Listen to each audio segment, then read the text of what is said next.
할렐루야. 11월 16일 매일 성경 말씀 묵상 주님의 이름으로 시작합니다. 복된 주일입니다. 에스라 10장 9절부터 44절입니다.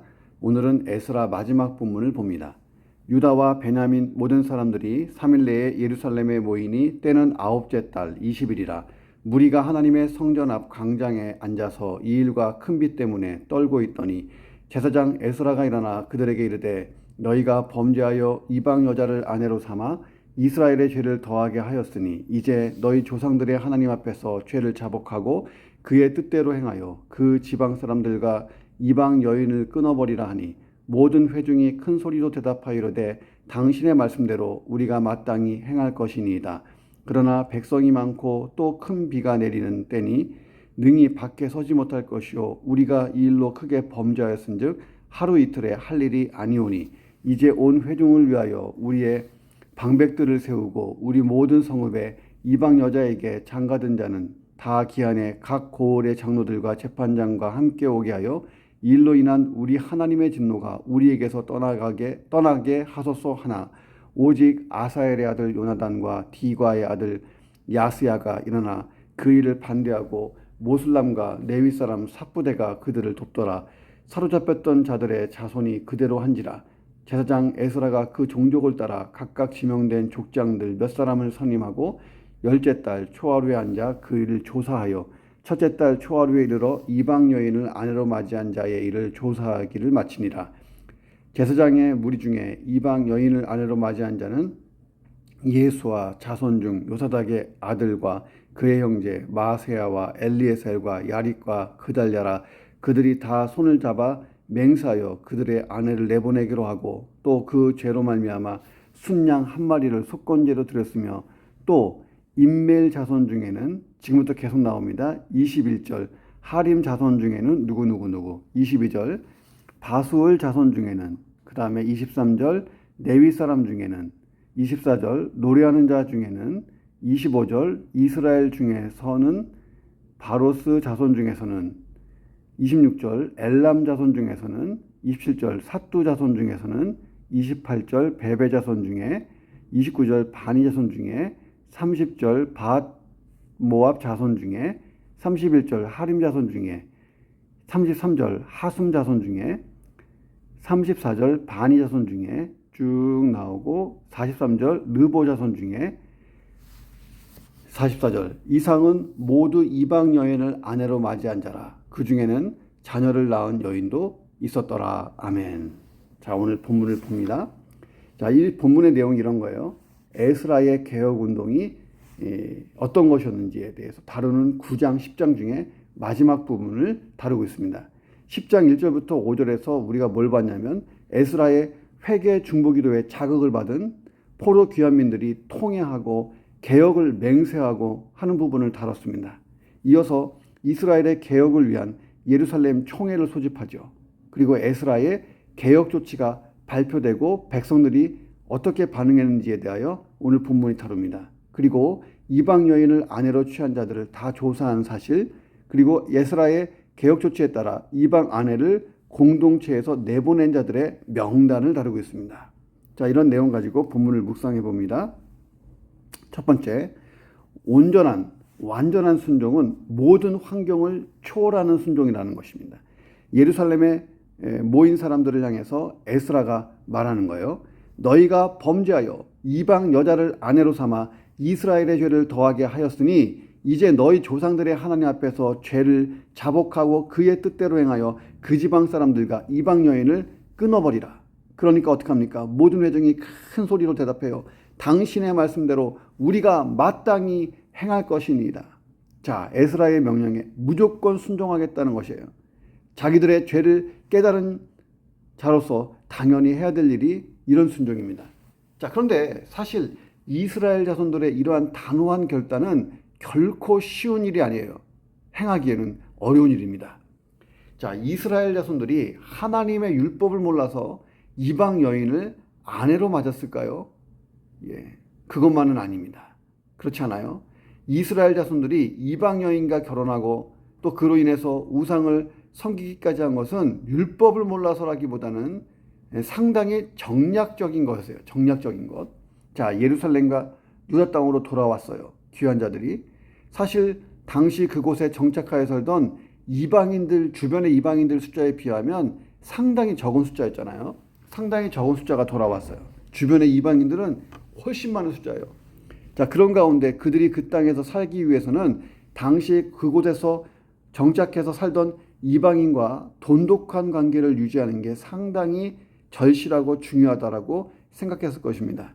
자, 그래서 그들은 이방인들과의 교류를 시도했을 것이고, 특히나 그들과의 관계를 더 돈독하게 만들기 위해서 결혼이라는 방법을 동원했던 것 같은 거예요.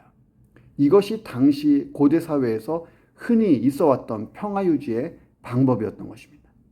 자, 그런데 이제 그들과의 일체의 관계를 단절하고, 심지어 그들로부터 데려온 그들의 딸과 자녀들을 함께 다시 친정집으로 쫓아버린다.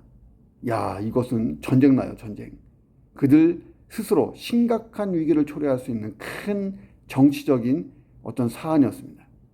자, 그런데 이런 중차대한 문제에 대하여 그들이 큰 소리로 마땅히 그렇게 하겠습니다 라고 대답하고 있는 거예요. 자, 이제 더 이상 그들에게 있어서 하나님 말씀보다 더 중요한 것은 없다는 것을 깨달았기 때문에 이런 외침이 나오는 거예요. 그들의 순종, 이 순종은 환경을 초월한 무조건적인 순종이었다는 것입니다. 자, 누구나 하나님의 부르심을 듣지요. 자, 그런데 그에 대한 응답이 천차만별이에요. 예수님을 찾아왔던 부자 청년, 부르심을 거부했죠. 자, 아무것도 없는 베드로와 야고보 그리고 요한은 부르심을 따라갔습니다. 때로 우리는 환경을 초월한 순종을 결단할 때가 옵니다. 그런 순간이 와요.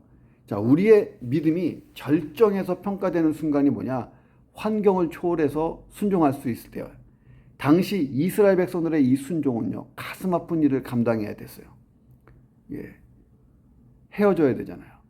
환경을 초월한 온전한 순종은 이스라엘 공동체가 죄악 가운데 심판에 놓이지 않고 살아나는 계기가 되었다는 것입니다. 자, 오늘 나의 순종을 생각해 보세요. 환경을 초월하지 못하는 순종은 믿음의 순종이 될 수가 없습니다. 자, 그런데 환경을 초월하는 이 순종은 결코 쉽지 않습니다.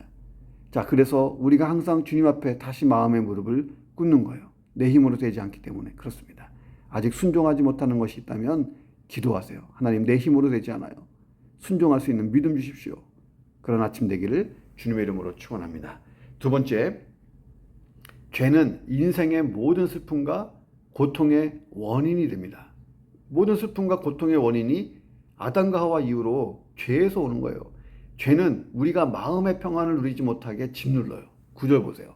유다와 베냐민 모든 사람들이 3일 내에 예루살렘에 모였어요. 때가 아홉째 달 20일이에요. 그러니까 이스라엘 절기로 보면 상당히 추울 때입니다. 무리가 하나님의 성전 앞 광장에서 이 일 때문에 또 큰 비 때문에 떨고 있어요. 이 겨울이 또 우기거든요. 이스라엘 땅은 겨울이 우기예요. 얼마나 추워요. 으스스하고. 그들이 떨고 있었던 이유는 두 가지죠. 하나는 큰 비가 오니까 그랬고, 팔레스타인에서 이 시기가 겨울철이고 우기니까요. 우리 때로 얘기하면 12월 초순 뭐 이랬을 거예요. 자, 이때 집중적으로 비가 많이 와요. 이스라엘 백성들은 이처럼 집중적으로 내리는 비를 맞고 있다 보니까 한기를 느꼈을 거예요. 자, 그런데 그 한기보다 더 큰 원인이 있죠. 이방인과 통혼하고 우상을 숭배하는 이 일 때문에 두려운 거예요. 하나님의 심판이 코앞에 와 있잖아요. 하나님의 율법을 범하는 정말 중대한 큰 범죄였어요. 그들이 이 일의 심각성을 알지 못했을 때는 두려워하지 않았습니다. 어쩔 수 없지 않냐. 환경이 우리가 살기 위해서는. 자, 그런데 에스라의 회개 중보기도를 듣다가 보니까 자기들의 죄의 심각성을 깨달아지고, 그 심각성을 깨달은 이 순간 하나님의 공의로우심이 기억되고 하나님의 말씀 앞에 서니까 두려워 떠는 거예요. 거기에 큰 비까지 오니까 한기까지 느껴지니까 더욱 벌벌벌벌 떨게 된 것입니다. 이 죄는 죄를 지은 사람에게 두려움을 가져다 줘요. 자, 최초에 아담과 하와가 선악과를 먹고 범죄한 다음에 첫 번째로 한 일이 뭐예요? 두려워서 숨는 거였어요. 하나님은 신자든 불신자든 양심을 주시죠. 특별히 우리 신자들, 믿음의 사람들에게는 성령이 임재해 계심으로 이 양심에 훨씬 더 민감해요. 내가 불신자보다 양심에 민감하지 않다면 문제이지 않겠어요? 자, 그런데 이 둘 다 범죄에 따른 양심이 반응하기 때문에 일단은 범죄하면 두려움이 찾아옵니다. 자, 이스라엘 백성들이 에스라와 함께 회개하기까지는 그들은 이 두려움에서 자유하지 못했어요. 회개할 때까지 자유하지 못했는데 이 회개가요, 입술의 고백으로 끝나는 것이 아니라 행함까지예요. 행하고 난 다음에 자유가 찾아오고 평안이 찾아오는 거예요. 17절 보세요. 첫째 달 초하루에 이르러 이방 여인을 아내로 맞이한 자의 이를 조사하기를 마치니라. 자, 그리고 그들은 이방 여인과 그 자녀들을 이방 땅으로 다시 돌려보낸다 하는 것입니다. 44절에 보니까 이상은 모두 이방 여인을 아내로 맞이한 자라. 그 중에는 자녀를 낳은 여인도 있었더라. 이 짧은 문장을 통해서 당시 에스라의 개혁 조치가 가져왔을 비극적 상황을 우리가 짐작해 볼 수 있지 않습니까? 졸지에 가정이 깨지고 많은 여인들과 아이들이 남편을 남편으로 아버지를 아버지로 부르지 못하고 강제로 쫓겨나는 일, 이거 어떻게 눈뜨고 볼 수 있단 말입니까? 하갈과 이스라엘이 아브라함의 가정에서 이스라엘이 아니고 이스마엘이 쫓겨났을 때에 그 비극이 지금 이스라엘 공동체에는 110여 명의 가정에서 일어나고 있었다는 거예요. 110여 명. 자, 이 일은 이스라엘 공동체에 엄청난 슬픔과 고통을 안겨다 주었을 것입니다. 어떻게 보면 에스라가 잔잔한 호수에 큰 돌을 던져 파문을 일으킨 사람처럼 보여요. 그러나 이 모든 슬픔과 고통을 가져온 사람은 에스라가 아니죠. 율법을 범하고 하나님을 업신여기고 과감하게 범죄한 사람들이에요. 결코 함께해서는 안 되는 사람들과 가정을 이뤘다. 공동체를 더럽혔다. 하나님이 하지 말라고 했잖아요. 그렇게 결국은 우상 숭배로 나아가게 되고 하나님의 백성의 민족적 순수성을 위협했던 이것이 그 당시에는 큰 문제였어요. 그래서 하나님이 처음부터 금하신 것을 그들이 범한 거기 때문에 큰 문제라는 거예요. 자, 아담 범죄 이후 인류 역사에 죄는 끊임없는 죽음의 고통, 질병의 고통, 연약함의 고통을 갖다 줬습니다. 큰 슬픔과 불안과 공포와 두려움과 수치를 가져다 주는 원인이 죄예요. 처음부터 이런 것들이 에덴 동산에 있지 않았어요. 그런데 범죄 이후에 생겨나는 거예요. 하나님이 그래서 범죄한 아담과 하와를 에덴 동산에서 내보내신 것입니다. 오늘날도 마찬가지예요. 죄는 우리가 알지도 못하는 고통을 가져올 거예요. 그러므로 아플 수 있고 견디기 힘들 수 있지만 죄는 반드시 도려내야 되는 거예요. 성경을 보면 때로 보류되고 양보되고 긍휼히 여기는 사람들이 있습니다. 자, 그런데 죄와 관련된 것은요, 언제나 단호해야 돼요. 우리가 보류도 하고 양보도 하고 긍휼히 여기고 이게 그리스도인의 미덕이지만 죄와 관련해서는 철저하게 단호해야 된다. 도려내야 된다. 지금 문제가 되지 않으니 괜찮다고 생각하는 것, 이거 굉장히 위험한 생각입니다. 자, 오늘 내가 도려낼 것이 무엇인가? 도려내시기를 주님의 이름으로 축원합니다. 세 번째, 자, 성도의 이름은 하나님과 사람에게 아름다운 것으로 기억돼야 돼요. 자, 18절부터 44절에 보니까 가문별로 명단이 나와요. 어떤 명단? 이방 여인을 아내로 취했다가 에스라의 개혁 조치에 순종해서 내보낸 사람들의 명단이 나옵니다. 약 110명에 이릅니다. 자, 이들의 명단. 자, 이 명단은 에스라의 개혁 조치에 순종한 자들이라는 점에서 일면 긍정적으로 이해될 수 있죠. 즉각 순종한 사람들 얼마나 좋아요. 순종하지 않고 대적한 사람도 있었잖아요. 오늘 본문에 보니까. 자, 그러나 이 명단은 죄를 범했다는 것을 그대로 증거하는 거잖아요. 성경에 이름이 기록되는 것이 얼마나 영광스러워요. 그런데 불명예스러운 이름으로 성경에 남는 것, 야, 안 적힌만 못하잖아요. 성도는 하나님의 말씀을 따라 올바른 신앙을 소유하고 그 신앙대로 의로운 삶을 살고 그 이름이 하나님의 생명책에 잘 기록되어야 되는 사람들입니다. 성경에 보면 다양한 이름들이 나오죠. 딱 둘로 나뉘는 거예요. 명예로운 이름이냐, 불명예스러운 이름이냐. 아브라함, 다윗, 모세 이런 아름다운 이름이 있지만 가인, 이세벨, 가룟 유다, 빌라도 수치스러운 이름들도 있잖아요. 하나님께 대하여 어떤 태도를 가지고 살아가는가에 따라 나눠진다는 거예요. 세상적으로는 비천하고 보잘것없는 존재라도 하나님을 경외하며 그 말씀에 순종하는 자의 이름은 사람에게나 하나님에게나 아름답게 기억될 거예요. 예수님의 족보에 오른 다말, 라합, 룻 다 경건하지 못한 인물들이었잖아요. 그런데 그들이 족보에 올랐어요. 자, 그러나 세상적으로 아무리 훌륭한 조건을 지닌 자들이라도 하나님을 경외하지 않고 불순종하는 사람의 이름은 하나님께도 사람에게도 추한 이름으로 기억됩니다. 사울, 빌라도 등이 그렇잖아요. 나의 이름은 어떻게 기억되고 기록될까요? 옛말에 호랑이는 죽어서 가죽을 남기고 사람은 죽어서 이름을 남긴다, 이 말이잖아요. 자, 이 세상에서나 하나님 나라에서나 영원히 아름답게 기억되는 여러분의 이름 되기를 주의 이름으로 축원합니다. 출애굽기 33장 17절에 보니까 하나님께서 모세에게 이렇게 말씀하셨어요. 내가 말하는 이 일도 내가 하리니 너는 내 목전에 은총을 입었고 내가 이름으로 너를 알았다. 자, 하나님께서 이름으로 나를 아시는 인생, 그런 인생을 살아가기를 주의 이름으로 축원합니다. 조용원, 조용원, 내가 알지. 조용원, 그 이름은 이런 사람, 이런 종, 나의 사람, 나의 그 순종하는 아들, 얼마나 좋아요. 그 이름에 담긴 내용물이 하나님이 이름으로 기억할 만한 사람 되시기를 주의 이름으로 축원합니다. 자, 명단을 가만히 보면 당황스러워요. 110명 중에 무려 27명이 제사장, 레위인들 중에서 나왔어요. 일반 성도들이 아니고 이방 여인을 아내로 취한 자들 중에서 20%가 넘는 수치가 제사장, 레위인. 끔찍하지 않습니까? 자, 우리는 이를 통해서 제사장과 레위인들이 이방 여인을 아내로 취하는 일에 앞장섰다는 것을 확인할 수 있어요. 야, 제사장도 레위인도 하는데 나도 괜찮지 않을까? 그래서 에스라가 그렇게 기가 막히고 상심했던 거예요. 왜냐하면 나를 도와서 이 영적 부흥 운동을 일으켜야 될 제사장 레위인들이 이 일에 앞장서 있으니까요.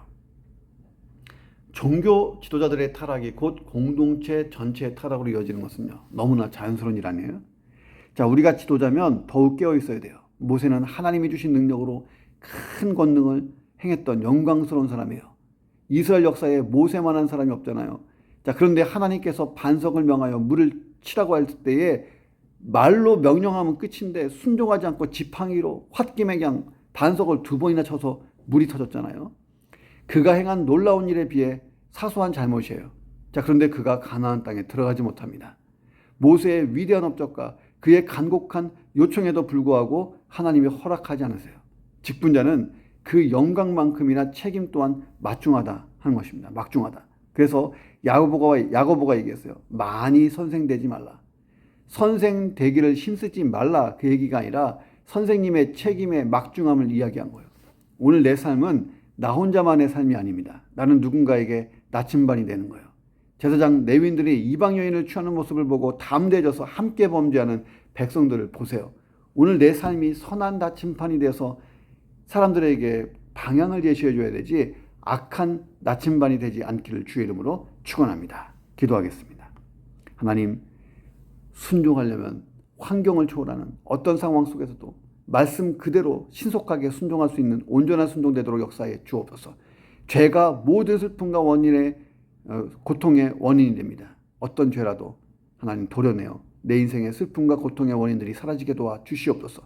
하나님과 사람에게 아름다운 이름으로 남게 하시고 그 이름으로 살게 하시고 하나님이 그 아름다운 선한 이름으로 나를 기억하시는, 그리고 내가 선한 나침반이 되어서 많은 사람을 인도하는 그런 인생 살 수 있도록 도와 주시옵소서. 존귀하신 예수 그리스도의 이름으로 간절히 기도드립니다.